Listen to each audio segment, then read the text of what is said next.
मी विद्यार्थी असताना सुद्धा आंदोलनं केली आहेत, त्यामुळे माझ्या आणि विद्यार्थ्यांच्या मते बार काउन्सिलला पडायची गरज काय? सरन्यायाधीश सूर्यकांत यांनी विद्यार्थ्यांसाठी बार काउन्सिलला का फटकारलं? ज्या विद्यार्थ्यांनी सरन्यायाधीशांकडून डिग्री स्वीकारण्यास नकार दिला त्यांच्यासाठी सरन्यायाधीश का धावून आले? नालसार विद्यापीठाचं हे प्रकरण नेमकं काय जाणून घेऊ. नमस्कार, मी पूजा, तुम्ही पाहताय लोकमत. या प्रकरणाची सुरुवात होते तेलंगणाच्या हैदराबाद मधील नालसार युनिव्हर्सिटीमधून. विद्यापीठाच्या कॉन्व्होकेशन म्हणजेच दीक्षांत समारंभाचं अध्यक्षपद भूषवण्यासाठी सरन्यायाधीश सूर्यकांत यांना आमंत्रित करण्यात येतं. पण या विद्यापीठातील विद्यार्थ्यांच्या एका गटानं सरन्यायाधीश सूर्यकांत यांच्या आमंत्रणाला साफ नकार दिला.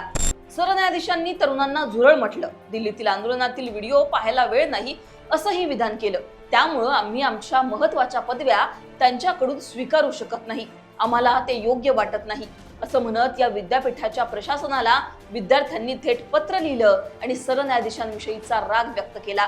विद्यार्थी पत्रात काय म्हणाले तर सरन्यायाधीशांनी तरुणांना कॉक्रोच म्हटलं, लाठीचार्जचे व्हिडिओ पाहण्यास वेळ नाही अशी असंवेदनशील विधानं करून विद्यार्थ्यांप्रती उदासीनता दाखवली. अशा परिस्थितीत त्यांना विद्यापीठात आमंत्रित करणं आणि त्यांच्याकडून अत्यंत महत्त्वाच्या असलेल्या पदव्या स्वीकारणं आम्हाला योग्य वाटत नाही. त्यामुळे विद्यापीठ प्रशासनानं सरन्यायाधीशांना आमंत्रित करण्याच्या प्रस्तावावर पुनर्विचार करावा. हे पत्र विद्यार्थ्यांनी लिहिलं. आता ज्या युनिव्हर्सिटी मधल्या विद्यार्थ्यांनी पत्र लिहिलं त्या युनिव्हर्सिटी बद्दल थोडंसं जाणून घेऊ. National academy of legal studies and research म्हणजेच नालसार ही युनिव्हर्सिटी हैदराबाद मध्ये असलेलं देशातील प्रमुख लॉ युनिव्हर्सिटींपैकी एक असलेलं विद्यापीठ आहे. याच युनिव्हर्सिटीमधील अनेक विद्यार्थ्यांनी कॉक्रोच जनता पार्टीच्या आंदोलनात सुद्धा सहभाग घेतला होता. आता या सगळ्या प्रकरणात यानंतर एंट्री होते बार काउन्सिल ऑफ इंडियाची. BCI म्हणजेच बार काउन्सिल ऑफ इंडियानं 13 ऑगस्टला सर्व राज्य बार काउन्सिलला नालसार विद्यापीठाच्या 2026 बॅच मधील विद्यार्थ्यांची वकील म्हणून नोंदणीस थांबवण्याचे आदेश बार काउन्सिल ऑफ इंडियानं दिले.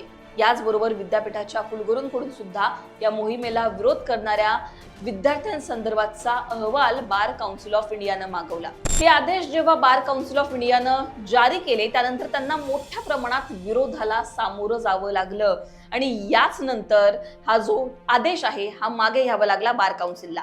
बार काउन्सिलचे अध्यक्ष मनन कुमार मिश्रा यांनी आपला निर्णय मागे घेतल्याचं जाहीर केलं. शांत मार्गाने विद्यार्थ्यांनी आपलं मत जाहीर करावं असं देखील आवाहन त्यांनी केलं. कॉक्रोच जनता पार्टीची याच वेळी याच्यामध्ये एंट्री होते. सौरभ दास यांनी बार काउन्सिलचे अध्यक्ष मनन कुमार मिश्रा यांच्यावर अनेक गंभीर आरोप केले.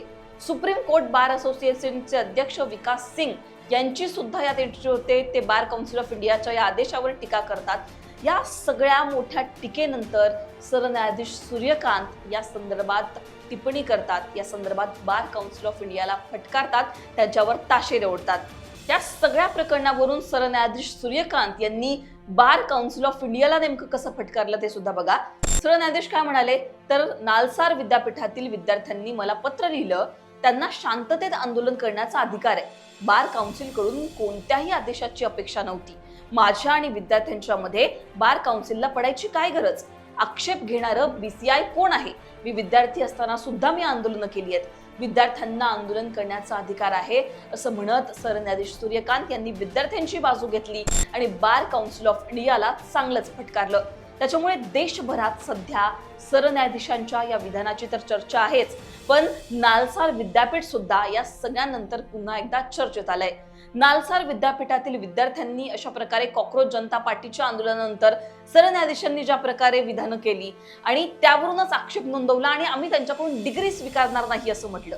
आणि या सगळ्यानंतर बार काउन्सिल ऑफ इंडियानं या विद्यार्थ्यांची वकिली म्हणून नोंदणीच रद्द करण्याचे आदेश दिले आणि त्यानंतर सरन्यायाधीशांनी स्वतः या प्रकरणात उडी घेतली आणि बार काउन्सिल ऑफ इंडियालाच फटकारलं. त्यामुळे या सगळ्या प्रकरणावर सरन्यायाधीशांनी जी भूमिका मांडली आहे त्याबद्दलची तुमची मतं काय आहेत कमेंटमध्ये सांगा. लोकमतला सबस्क्राईब केलं नसेल तर सबस्क्राईब करायला विसरू नका. हा व्हिडिओ पाहिल्याबद्दल धन्यवाद.